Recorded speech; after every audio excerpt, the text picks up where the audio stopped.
Hello दोस्तों, नमस्कार। Hindi academy platform पर आप सबका स्वागत है। तो कैसे हैं आप लोग? आशा करती हूँ अच्छे होंगे और मन लगा के पढ़ाई कर रहे होंगे। तो दोस्तों, इसके पहले क्लास में हम भाषा विज्ञान पढ़ रहे थे। भाषा शब्द की व्युत्पत्ति, भाषा की अपनी प्रकृति, भाषा की विशेषताएँ, ये सब पढ़ लिए थे और बोली पढ़ लिए थे। तो आज हम उस दिन लाइट चली जाती है, इन्वर्टर से अच्छा प्रकाश वाइट बोर्ड पे ना आता, तो इसलिए हमने वहीं पे क्लास को रोक दिया था। तो आज उसके आगे मैं स्टार्ट करती हूँ। चलिए बिना देर किए हुए शुरू करते हैं। भारतीय आर्य भाषा। तो इसके पहले हम लोग पढ़े थे भाषा। भाषा शब्द भाष धातु से बना है संस्कृत के। और भाषा की प्रकृति पढ़े थे। भाषा के गुण और स्वभाव को भाषा की प्रकृति कहते हैं। जैसे भाषा हम सागर की तरह बहती रहती हैं, उन्हें कोई कितना भी रोकना चाहे रोक नहीं सकता। और बोली पढ़े थे। क्षेत्र विशेष में बोली जाने वाली भाषा को हम बोली कहते हैं। राष्ट्रभाषा पढ़े थे। और भाषा सार्थक शब्दों की समूह को भाषा कहते हैं। भाषा सार्थक होनी चाहिए, स्पष्ट होनी चाहिए। तो ये सब इसके पहले क्लास में दोस्तों हम सब पढ़ चुके थे, ठीक है। और हर देश की अपनी अपनी राष्ट्रभाषा होती है। तो चलिए इसके बिना देर किए हुए हम आज उसके आगे पढ़ते हैं। तो देखिए भारतीय आर्य भाषा, ठीक है। तो भारतीय आर्य भाषा है भारत और यूरोप मिलके भारोपी बन गया। देखिए भारत और यूरोपीय भाषा परिवार की वे भाषाएं जो भारत में बोली जाती हैं। भारत और यूरोपीय भाषा यानी भारत और यूरोप की भाषा परिवार की वे भाषाएं जो भारत में बोली जाती हैं, वे क्या कहलाते हैं? भारतीय आर्य भाषाएं कहलाती हैं, ठीक है।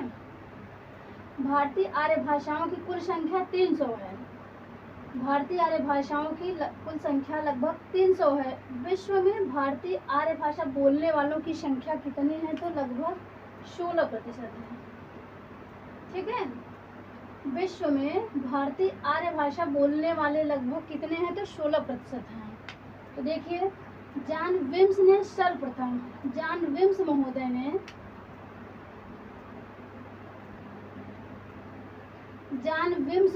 ने सर्वप्रथम भारतीय आर्य भाषाओं को तुलनात्मक व्याकरण प्रस्तुत किया था। तो ये क्वेश्चन बन सकता है आपका कि भारतीय आर्य भाषाओं का तुलनात्मक व्याकरण प्रस्तुत किसने किया था? तो जॉन विम्स महोदय ने, ठीक है। जॉन विम्स महोदय के अतिरिक्त जॉर्ज अब्राहम ग्रियर्सन ने 1921 ईस्वी में भारतीय भाषाओं का सर्वे जॉन विम्स के अतिरिक्त जॉर्ज अब्राहम ग्रियर्सन ने 1921 ईस्वी में भारतीय भाषाओं का सर्वे नामक 11 भागों, देखिए भारतीय भाषाओं का सर्वे नामक 11 भागों का ग्रंथ तैयार किया, जो अब भी अपने आप में अद्वितीय माना जाता है। यही एकमात्र ग्रंथ जिसमें भारतवर्ष में बोली जाने वाली, यही जॉर्ज अब्राहम ग्रियर्सन का ये जो ग्रंथ है भारतीय भाषाओं का सर्वे 11 भागों में, यही एकमात्र ग्रंथ है जिसमें भारतवर्ष में बोली जाने वाली हर भाषा की सुउदाहरण व्याख्या व व्याकरण प्रस्तुत किया गया है, ठीक है। स्क्रीनशॉट ले लीजिए।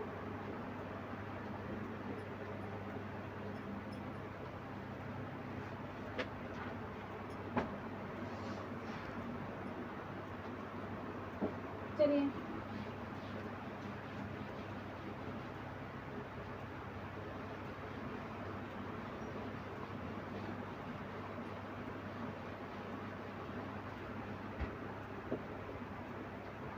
हिंदी व्याकरण का इतिहास देख लेते हैं। हिंदी व्याकरण का इतिहास, थोड़ा सा महत्वपूर्ण तथ्य है, इन पर भी चर्चा कर लेते हैं, क्योंकि दोस्तों भाषा विज्ञान पढ़ने से पहले हमें इन सब बातों पे ध्यान देना आवश्यक है। थोड़ा सा बेस क्लियर कर लेते हैं, ठीक है।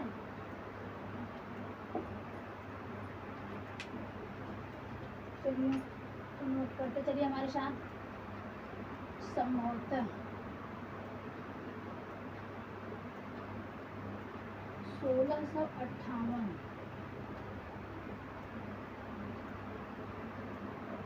ईस्वी में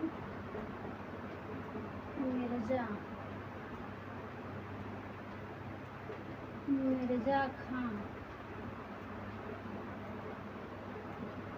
द्वारा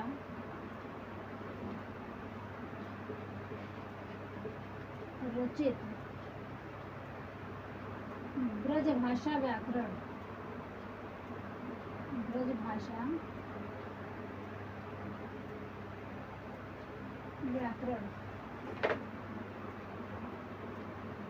हिंदी का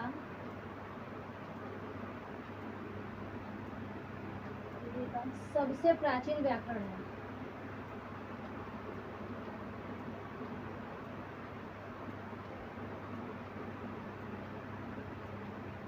सबसे प्राचीन व्याकरण है। ठीक है।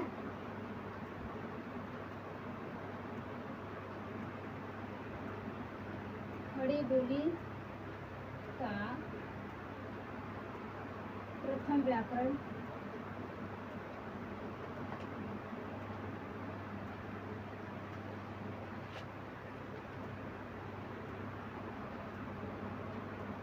सन 1715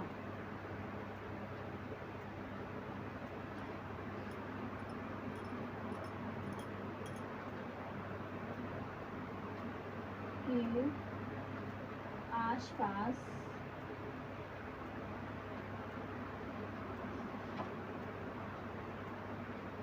बोलचाल की भाषा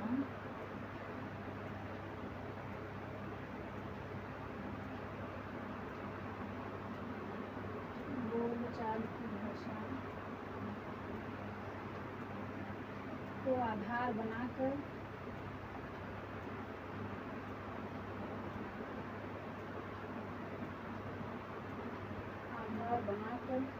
जोशुआ कैटलर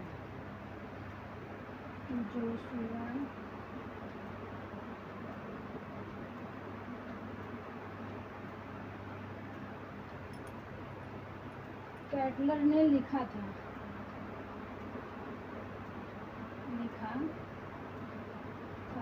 ठीक है। ये Dutch East India Company Joshua Ketelaar ने लिखा था। ये डच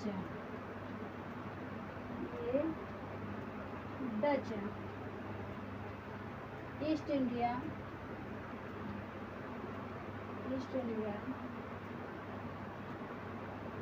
कंपनी के अधिकारी थे।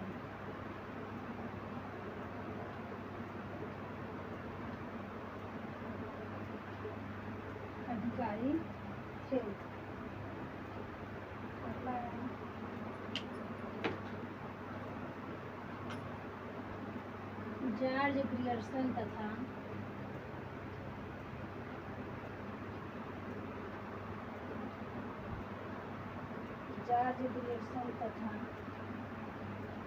सुनीति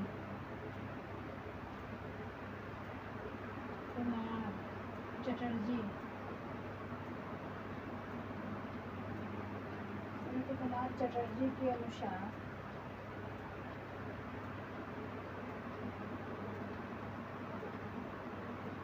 हिंदी का प्रथम व्याकरण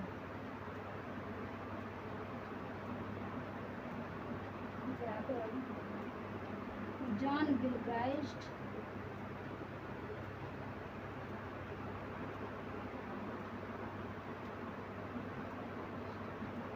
द्वारा रचित हिंदुस्तानी ग्रामर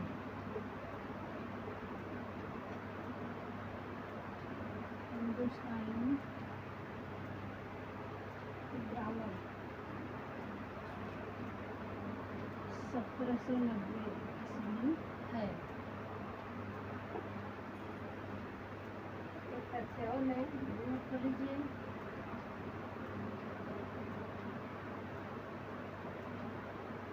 हिंदुस्तानी ग्रामर अंग्रेजी पद्धति पर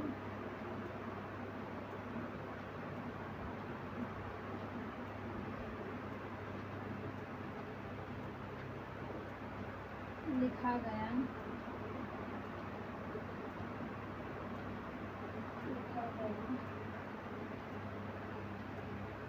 हिंदी का प्रथम व्याकरण है।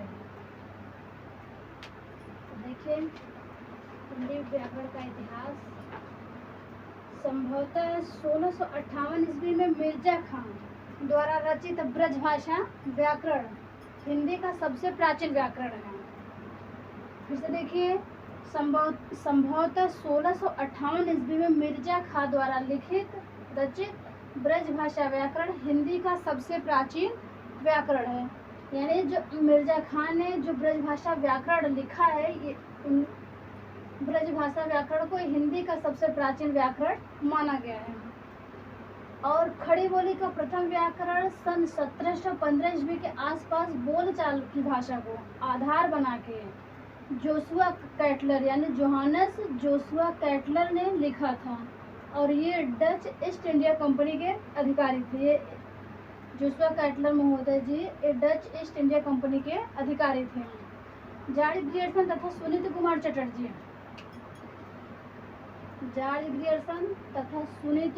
चटर्जी के अनुसार हिंदी का प्रथम व्याकरण जॉन गिल क्राइस्ट का हिंदुस्तानी ग्रामर है, जिसका समय है 1790 में। तो जॉर्ज ग्रियर्सन तथा सुनीति कुमार चटर्जी ने हिंदी का प्रथम व्याकरण माना है जॉन गिल क्राइस्ट की रचना हिंदुस्तानी ग्रामर को, जिसका समय 1790 में प्रकाशित हुआ था। और हिंदुस्तानी ग्रामर जो ये अंग्रेजी पद्धति पर लिखा गया हिंदी का प्रथम व्याकरण है, यानी जॉन गिल क्राइस्ट महोदय का हिंदुस्तानी ग्रामर अंग्रेजी पद्धति पर लिखा गया हिंदी का पहला व्याकरण है। चलिए स्क्रीनशॉट ले लीजिए।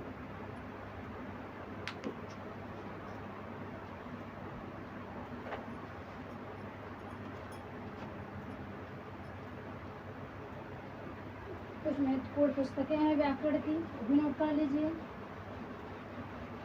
एग्जाम में पूछी जाती हैं।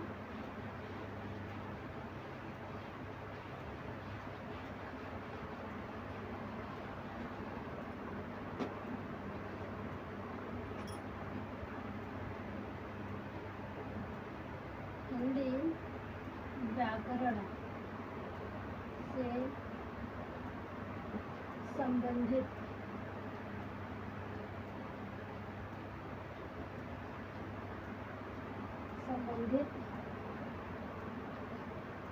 कुछ प्रमुख पुस्तकें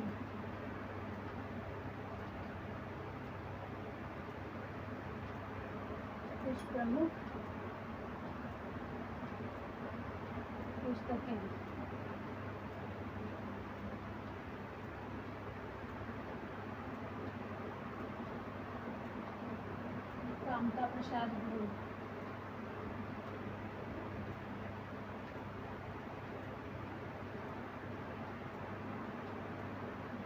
हिंदी व्याकरण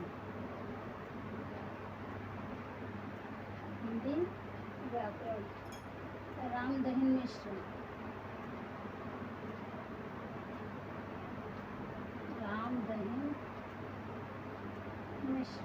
रामदहिन मिश्र का है प्रवेशिका हिंदी व्याकरण,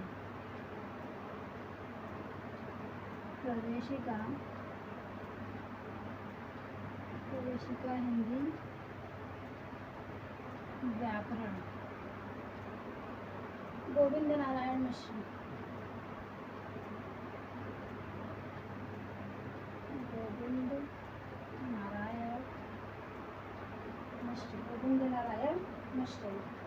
विभक्ति विचार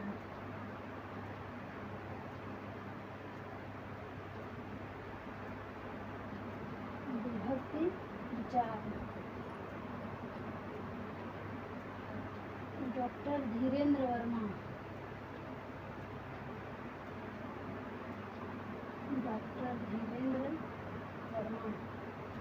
ब्रजभाषा व्याकरण,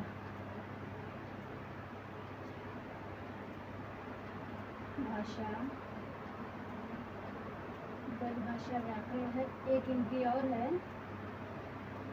हिंदी साहित्य कोश, हिंदी साहित्य कोश, हिंदी साहित्य कोश। अगले हैं अंबिका प्रसाद वाजपेयी, अंबिका प्रसाद वाजपेयी। हिंदी कॉमेडी,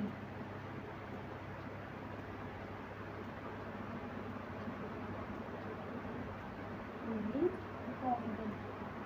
एक है किशोरीदास वाजपेयी, किशोरीदास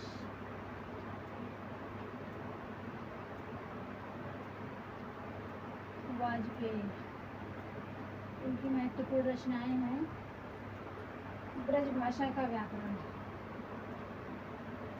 ब्रज भाषा का व्याकरण। 1913 की है, सॉरी 1943 की है, 1943 की है। उनकी एक रचना और है राष्ट्रभाषा का प्रथम व्याकरण,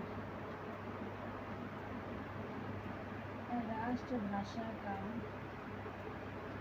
प्रथम व्याकरण। 1949 की है।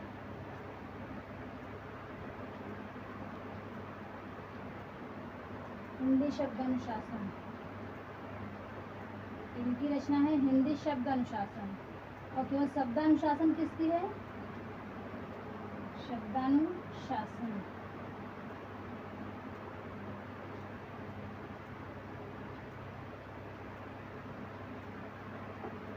किशोरीदास वाजपेयी की रचना हिंदी शब्दानुशासन और एक रचना केवल शब्दानुशासन है हेमचंद की।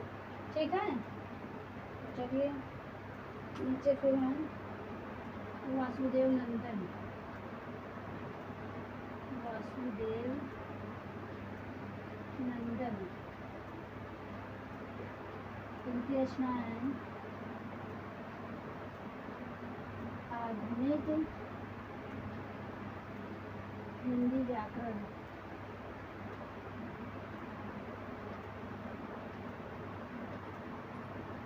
व्याकरण और रचना।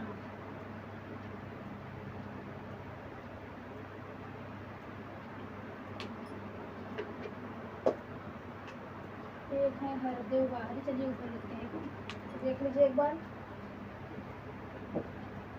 कामता प्रसाद गुरु की रचना है हिंदी व्याकरण। रामदहन मिश्र की प्रविष्ट का हिंदी व्याकरण पूछी हुई रचना है, ये आपका महत्वपूर्ण है। गोविंद नारायण मिश्र, ये भी महत्वपूर्ण है। धीरेन्द्र वर्मा, इनकी ये महत्वपूर्ण है। अंबिका प्रसाद वाजपेयी का हिंदी कौमुदी है, ये तो नहीं। किशोरीदास वाजपेयी, इनकी ये तीनों रचनाएं महत्वपूर्ण है। और वासुदेव नंदन का आधुनिक हिंदी व्याकरण और रचना, ये भी महत्वपूर्ण है। तो देख लीजिए, रामदहन मिश्र का हिंदी प्रवेश का हिंदी व्याकरण है। गोविंद नारायण मिश्र का है विभक्ति विचार। और डॉक्टर धीरेन्द्र वर्मा का ब्रज भाषा व्याकरण हिंदी साहित्य कोश। अंबिका प्रसाद वाजपेयी का है हिंदी कौमुदी। और किशोरीदास वाजपेयी का है ब्रज भाषा का व्याकरण। इनके ब्रज भाषा के व्याकरणों को व्याकरणों का व्याकरण कहा गया है। और दूसरा है राष्ट्रभाषा का प्रथम व्याकरण, 1949 समय है। हिंदी शब्दानुशासन किशोरीदास वाजपेयी का है। और वासुदेव नंदन की रचना है आधुनिक हिंदी व्याकरण और रचना। स्क्रीनशॉट ले लीजिए।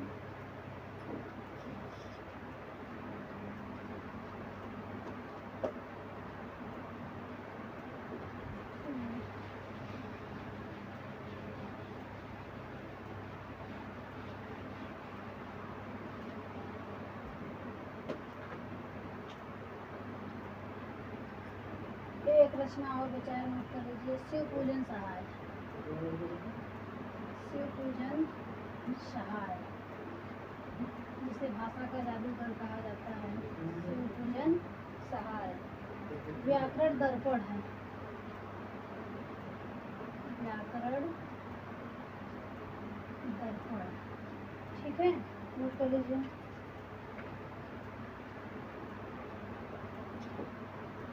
अंबिका प्रसाद वाजपेयी ने। अंबिका प्रसाद वाजपेयी ने किशोरीदास वाजपेयी के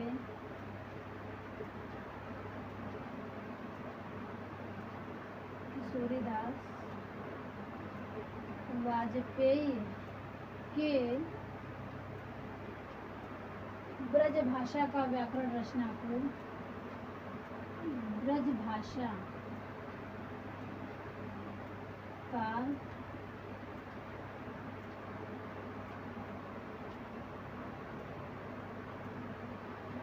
भाषा का व्याकरण रचना को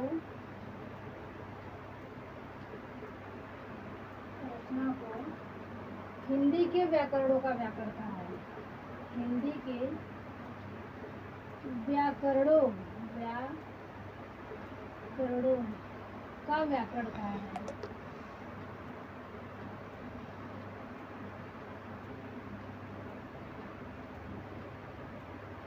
व्याकरण कहा है, ठीक है। अंबिका प्रसाद वाजपेयी ने किशोरीदास वाजपेयी की रचना ब्रज भाषा का व्याकरण रचना को हिंदी के व्याकरणों का व्याकरण कहा है। हिंदी के व्याकरणों का व्याकरण कहा है। अगला तथ्य देखिए, पंडित कामता प्रसाद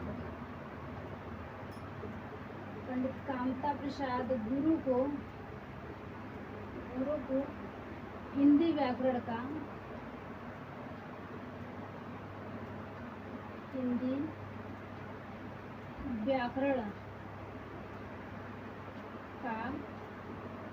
पाणिनि कहा जाता है।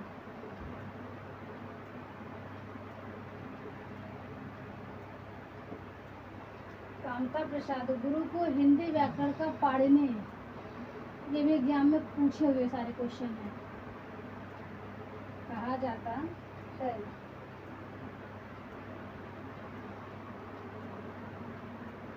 कामता प्रसाद गुरु को हिंदी व्याकरण का पाणिनि कहा जाता है। और हिंदी के व्याकरणों का व्याकरण किस ग्रंथ को कहा जाता है? तो व्याकरण ब्रजभाषा का व्याकरण किसकी रचना है? तो किशोरीदास वाजपेयी की। ठीक है, अगला देखिए,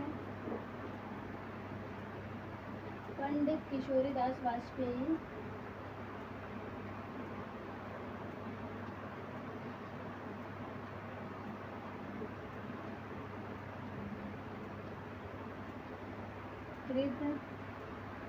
किशोरीदास वाजपेयी कृत हिंदी शब्दानुशासन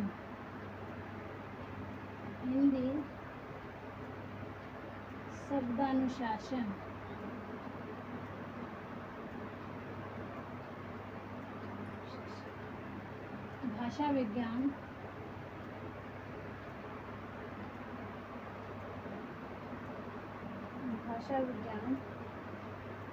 संबंधित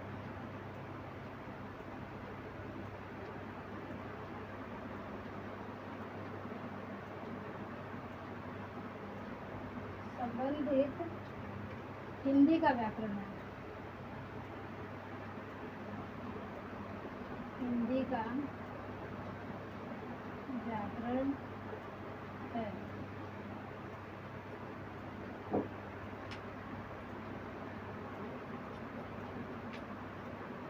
देखिए,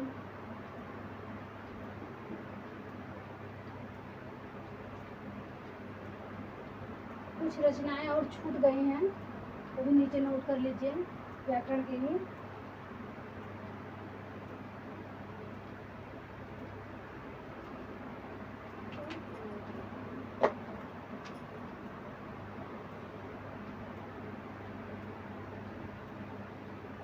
कुछ अन्य पुस्तकें हैं,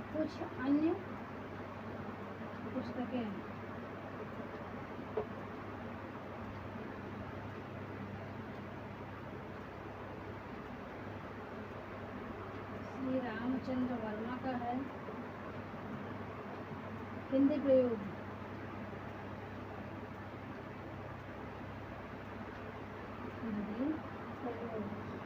उदय नारायण तिवारी का है ये इम्पोर्टेंट है। उदय नारायण तिवारी। उदयनाथ तिवारी का हिंदी भाषा का उद्गम और विकास। हिंदी भाषा का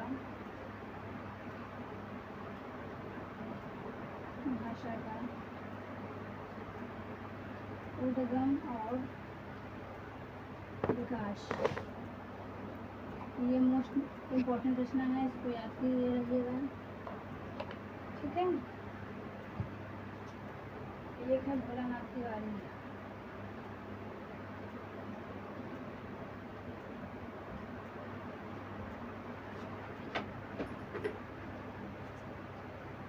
भोलानाथ तिवारी की रचना है भाषा विज्ञान,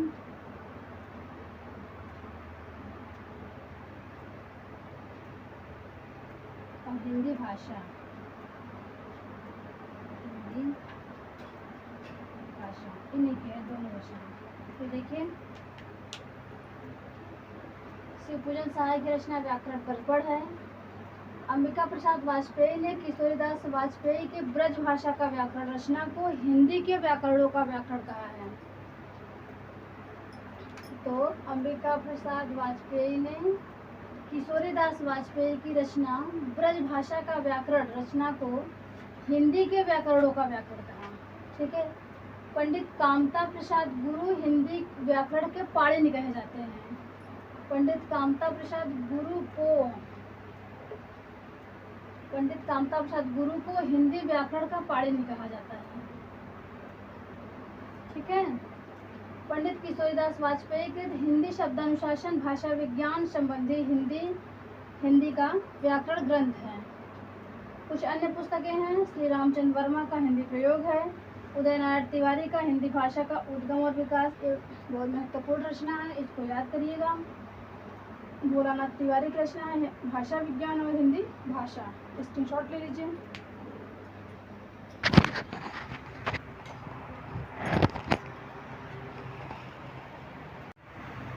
तो चलिए,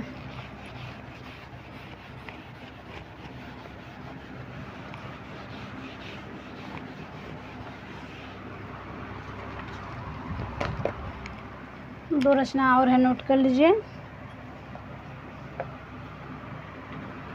नामवर सिंह, ये पूछी हुई रचनाएं हैं, बहुत बार पूछा गया है इन रचनाओं को।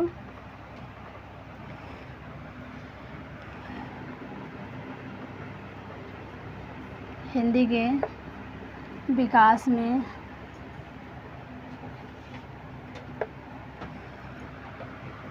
अपभ्रंश का योगदान। अपभ्रंश का योगदान। अगली रचना है रामविलास शर्मा। रामविलास शर्मा भारत की प्राचीन भाषा,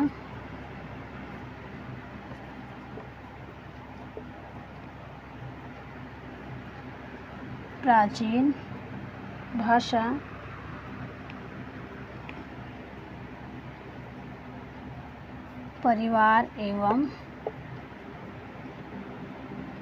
हिंदी।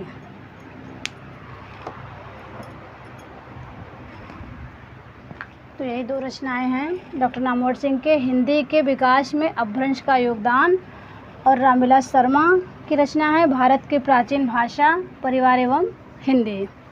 तो चलिए दोस्तों, आज बस यहीं तक। मिलते हैं हम नेक्स्ट वीडियो में। और हमारे चैनल पे आप नए हैं तो हमारे चैनल को सब्सक्राइब कर लीजिए, जिससे हमारी वीडियो की हर नोटिफिकेशन आपको मिलते रहे। चलिए मिलते हैं नेक्स्ट वीडियो में, और वीडियो देखने के लिए धन्यवाद।